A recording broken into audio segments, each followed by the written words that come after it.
नमस्कार, स्वागत है आपका यूपी तक में। मैं हूं कुमार अभिषेक। पिछले 24 घंटे के उन सभी खबरों के साथ आपके सामने हाजिर हूं जिनका हो सकता है आपसे सरोकार। तो जान लीजिए क्या है सुर्खियां। आज का यूपी में हम आपको बताएंगे कि आज विधान परिषद में मुख्यमंत्री योगी आदित्यनाथ ने एक बार फिर कैसे समाजवादी पार्टी को अपने निशाने पर लिया और विपक्ष ने मुख्यमंत्री की भाषा पर क्या कहा। हम आपको ये भी दिखाएंगे कि कैसे किसान नाराज हैं और किस तरीके से अपने खेतों में बर्बादी करने पर अपने फसलों को तुले हैं। हम आपको ये भी बताएंगे कि मुख्यमंत्री योगी आदित्यनाथ ने आज वैक्सीन को लेकर वो कौन सी खुशखबरी यूपी के लोगों को दी है और साथ साथ कैसे शिक्षकों के फर्जीवाड़े का एक और मास्टरमाइंड पकड़ा गया है जिसने कई फर्जी शिक्षक एक जिले में तैनात कर लिए थे। ये सब कुछ आज का यूपी में। मुख्यमंत्री योगी आदित्यनाथ ने बीते दिन विधानसभा में समाजवादी पार्टी के टोपी और उसके रंग को लेकर टीका टिप्पणी की थी। आज विधान परिषद में वो बोल रहे थे और आज उन्होंने समाजवादी पार्टी के जो सदस्य हैं उनको जमकर खरी खोटी सुनाई। कैसे थे उनके शब्द, पहले आप मुख्यमंत्री योगी आदित्यनाथ के भाषण के कुछ अंश सुनिए। मीठी बात सुनने के लिए उस प्रकार से व्यक्ति को बैठना ही पड़ेगा। बैठे ना, मैं जानता हूं आप लोग किस प्रकार की भाषा और किस प्रकार की बात सुनते हैं और उसी प्रकार का डोज भी समय समय पे देता हूं। चिंता मत, गर्मी यहां दिखाने की आवश्यकता नहीं है। ये गर्मी मत दिखाइए यहाँ पे, इसीलिए बोला जा रहा है ये सदन है, सदन की मर्यादा का पालन करिए और पालन करना सीखिए।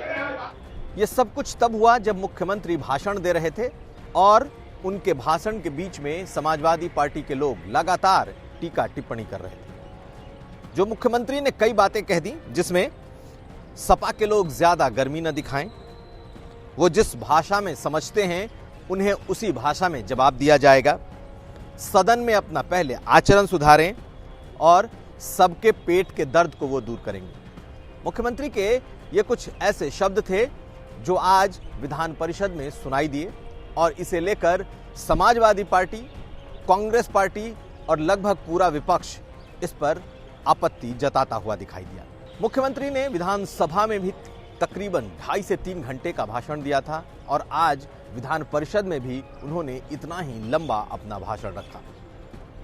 लेकिन सबसे ज्यादा चर्चा इस बात पर रही कि उन्होंने समाजवादी पार्टी और विपक्ष के नेताओं के बारे में क्या क्या बातें कही। चलते हैं अगली खबर की तरफ। कृषि बिल को लेकर किसानों की नाराजगी दूर होती नजर नहीं आ रही, उल्टे अब ये शहर दर शहर, गांव दर गांव फैलता जा रहा है।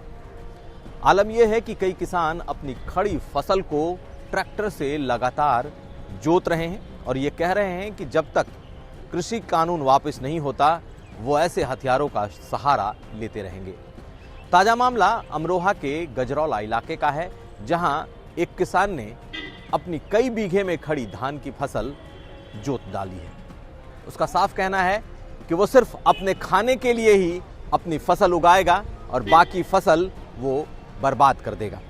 ऐसा ही कुछ मेरठ में भी हुआ जहां के रोहटा गांव में भी एक किसान ने कुछ दिन पहले अपनी खड़ी फसल बर्बाद कर दी थी और उस पर ट्रैक्टर चला दिया था।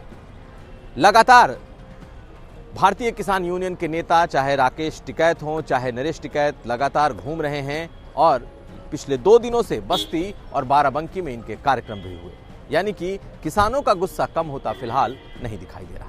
चलते हैं अगली खबर की तरफ। यूपी एसटीएफ ने एक बार फिर से फर्जी शिक्षकों का भांडाफोड़ किया है। इस बार ये भांडाफोड़ श्रावस्ती जिले में हुआ है जहां हापुड़ के रहने वाले सुनील कुमार के नाम पर राम साजन वर्मा नाम का एक शख्स प्रधानाध्यापक पद पर नौकरी कर रहा था। यानी कि एक सरकारी स्कूल का वो प्रिंसिपल बना हुआ था। कई सालों से ये फर्जी शिक्षक से लेकर प्रिंसिपल तक का सफर तय कर चुका था। आज एसटीएफ ने उसे गिरफ्तार किया है और साथ साथ 15 और ऐसे लोगों को नोटिस भेजा है जो कि फर्जी शिक्षक हो सकते हैं और उनके मूल प्रमाण पत्र की प्रति मांगी है। आपको बता दें, इससे पहले गोंडा में आराधना शुक्ला नाम का एक ऐसा ही मामला सामने आया था जिसमें एक महिला शिक्षिका के नाम पर कई दर्जन शिक्षकों ने अलग अलग जगहों पर फर्जी तौर पर नौकरियां की थी।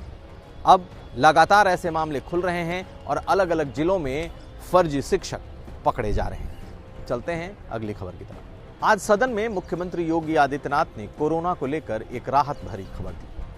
उन्होंने कहा कि 15 मार्च से कोई भी शख्स प्राइवेट तौर पर भी टीके लगवा सकता है, इसकी तैयारी चल रही है। यानी कि 15 मार्च के बाद जो कोरोना का वैक्सीन है वो बाजार में उपलब्ध हो जाएगा और लोग अपने पैसे से खरीदकर कोरोना की वैक्सीन लगवा सकेंगे। इस बात की पूरी तैयारी चल रही है कि उत्तर प्रदेश में पर्याप्त मात्रा में ये वैक्सीन उपलब्ध हो जाए ताकि लोग बाजार से खरीदें और इसे लगवा सकें। ये एक बड़ी बात है क्योंकि 1 मार्च के बाद से प्राइवेट अस्पतालों में भी कोरोना वैक्सीन लगेगा, लेकिन पहली बार इस बात की जानकारी दी गई है कि अब ये बाजार में भी उपलब्ध होगा। चलते हैं अगली खबर। योगी सरकार एक बार फिर पुलिस में बम्पर भर्ती करने जा रही है। ऐसा सरकार ने बाकायदा एक विज्ञापन निकाल कर कहा है और इस बार यूपी पुलिस में sub inspector, platoon commander, fire officer के लिए भर्ती परीक्षा होगी। आपको बता दें कि सब इंस्पेक्टर के लिए 9027 पद, प्लाटून कमांडर के लिए 484 पद और फायर ब्रिगेड के अधिकारी के लिए 23 पद निकाले गए हैं और इसकी भर्ती प्रक्रिया 1 अप्रैल से शुरू हो सकती है। लेकिन एक तरफ सरकार भर्ती प्रक्रिया की बात कर रही है, लेकिन दूसरी तरफ यूपी SSSC जैसे जो अधीनस्थ चयन सेवा आयोग हैं उसमें हजारों भर्तियां अभी भी लटकी पड़ी हैं। चलते हैं अगली खबर की तरफ। और अब ऑपरेशन बुलडोजर का एक और विजुअल देखिए। ये तस्वीर प्रयागराज की है जहां LDA ने आज एक कार्रवाई करते हुए अतीक अहमद के करीबी असाज के घर को गिरा दिया। महज कुछ सेकंड में पूरा का पूरा बन रहा ये आलीशान मकान जो कि 300 वर्ग मीटर में था वो भरभरा कर गिर पड़ा। बताया जा रहा है कि अवैध तरीके से और अवैध जमीन पर अतीक अहमद के इस सहयोगी ने यह मकान बना रखा था और LDA ने बड़ी कार्रवाई करते हुए इसे ढहा दिया है। तो ये था आज का यूपी। पिछले 24 घंटे के सभी अहम खबरों के साथ हम हाजिर थे अपना न्यूज शो आज का यूपी लेकर। हम फिर हाजिर होंगे, तब तक आप देखते रहिए यूपी तक।